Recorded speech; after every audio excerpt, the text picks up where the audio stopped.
भूतिया हवेली की कहानी, सच्चाई का सामना। अतीत की पुकार। उत्तराखंड के पहाड़ी इलाकों में स्थित एक छोटे से गांव में अंशु नामक युवक अपने माता पिता के साथ रहता था। उसका जीवन साधारण था, प्यार, खुशियां और सामान्य दिनचर्या। लेकिन उसकी जिंदगी उस दिन बदल गई जब वह एक पुरानी हवेली के बारे में सुनने लगा। यह हवेली गांव के लोगों के लिए खौफ का प्रतीक थी, जिसके बारे में कहा जाता था कि वहां बुरी आत्माओं का निवास था। हवेली का इतिहास काफी पुराना था। इसे अंग्रेजों के जमाने में बनाया गया था और इस पर एक क्रूर रियासतदार का कब्जा था जिसने गांव वालों के साथ काफी अत्याचार किए थे। उसके मरने के बाद लोग कहते हैं कि उसकी आत्मा हवेली में ही रह गई और जिसने भी वहां कदम रखा वह कभी लौटकर नहीं आया। अंशु को हमेशा से डरावनी कहानियों में रुचि थी, लेकिन उसने कभी ऐसी कहानियों पर भरोसा नहीं किया। एक दिन उसके दोस्तों ने उसे चुनौती दी कि वह उस हवेली में एक रात बिताकर दिखाए। दोस्तों के सामने खुद को साबित करने के लिए अंशु ने यह चुनौती स्वीकार कर ली। उसके माता पिता को इस बात का पता चला तो उन्होंने उसे रोकने की कोशिश की, लेकिन अंशु ने उनकी बात नहीं मानी। हवेली में प्रवेश। शाम ढलते ही अंशु ने अपने कुछ जरूरी सामान उठाए और हवेली की ओर चल पड़ा। रास्ता कठिन और डरावना था, क्योंकि गांव के बुजुर्ग लोग इस रास्ते पर आने से कतराते थे। जैसे जैसे अंशु हवेली के करीब पहुंचा, हवाओं का शोर और ज्यादा तेज होता गया। आसमान में बादल घिरने लगे और काले बादलों के बीच चांद कभी कभार ही दिखता। हवेली के दरवाजे पर पहुंचते ही अंशु ने एक ठंडी हवा के झोंके को महसूस किया। दरवाजा खुद ब खुद चरचराते हुए खुल गया। अंशु का दिल जोरों से धड़कने लगा, लेकिन वह हिम्मत करके अंदर चला गया। अंदर घुसते ही उसे फर्नीचर की टूटी फूटी हालत और जाले से भरे कमरों ने घेर लिया। हर तरफ अंधेरा था और उसकी टॉर्च की रोशनी भी उस खौफनाक माहौल को कम नहीं कर पाई। अंशु ने हवेली के बीचों बीच वाले कमरे में जाकर बैठने का फैसला किया।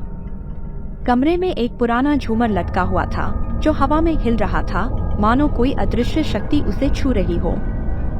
दीवारों पर अजीब आकृतियों और पुरानी तस्वीरों के निशान थे जो अंशु को और ज्यादा विचलित करने लगे। अचानक उसे लगा कि कोई उसकी तरफ देख रहा है, लेकिन जब उसने मुड़कर देखा तो वहां कुछ नहीं था। पहली झलक। रात के लगभग 12 बजे अंशु ने एक अजीब आवाज सुनी। ऐसा लगा मानो कोई स्त्री धीरे धीरे रो रही हो। आवाज हवेली के ऊपर वाले हिस्से से आ रही थी। पहले तो अंशु ने इसे नजरअंदाज करने की कोशिश की, लेकिन आवाजें और तेज होने लगीं। उसने हिम्मत जुटाई और सीढ़ियों की तरफ बढ़ा। सीढ़ियां बहुत पुरानी थी और हर कदम पर चरमराने की आवाजें आने लगीं। जब वह हवेली के ऊपर वाले मंजिल पर पहुंचा तो उसे एक कमरा दिखाई दिया जिसका दरवाजा आधा खुला हुआ था। आवाजें उसी कमरे से आ रही थीं। अंशु ने धीरे धीरे दरवाजे को धक्का दिया और उसकी आंखों के सामने जो दृश्य था उसने उसकी रूह को हिला दिया। कमरे के कोने में एक सफेद साड़ी पहने हुए स्त्री बैठी थी जिसका चेहरा छिपा हुआ था। वह धीरे धीरे रो रही थी। उसकी सिसकियां हवेली के सन्नाटे को और भी ज्यादा भयानक बना रही थीं। अंशु की टॉर्च की रोशनी उस स्त्री के चेहरे पर पड़ते ही उसने अपना चेहरा ऊपर उठाया। उसकी आंखें खून जैसी लाल थीं और चेहरे पर एक अजीब सी मुस्कान थी।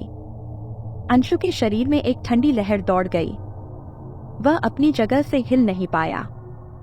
वह स्त्री धीरे धीरे उसकी तरफ बढ़ने लगी। भागने की कोशिश। अंशु ने डर के मारे दौड़ लगाई। वह सीढ़ियों से नीचे भागा, लेकिन हवेली के दरवाजे अचानक बंद हो गए थे। उसे चारों ओर से अजीब आवाजें सुनाई देने लगीं। ऐसा लग रहा था मानो हवेली की हर दीवार से किसी की परछाइयां निकल रही हों। उसके पैरों तले जमीन खिसक गई। उसने दरवाजा खोलने की कोशिश की, लेकिन दरवाजा बंद हो चुका था। तभी उसे फिर से उसी स्त्री की सिसकियों की आवाज सुनाई दी। वह स्त्री उसके पीछे आ चुकी थी। अंशु ने अपनी पूरी ताकत लगाकर दरवाजा तोड़ने की कोशिश की, लेकिन वह असफल रहा।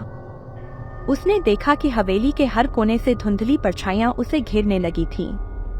उसकी सांसें तेज हो रही थी और उसे ऐसा लगा कि उसका अंत नजदीक है। रहस्य की परतें खुलती हैं। तभी हवेली के अंदर से एक बुजुर्ग व्यक्ति का प्रवेश हुआ, जिसने अंशु को चिल्लाकर कहा, रुक जाओ। उस बुजुर्ग व्यक्ति को देखकर अंशु की उम्मीद जगी। उसने पूछा, आप कौन हैं? बुजुर्ग ने जवाब दिया, मैं इसी गांव का निवासी हूँ। वर्षों पहले मेरी बेटी इस हवेली में आई थी और फिर कभी वापस नहीं लौटी। वह आत्मा अब इस हवेली में फंसी हुई है। जो भी इस हवेली में आता है, उसकी रूह को ये हवेली कैद कर लेती है।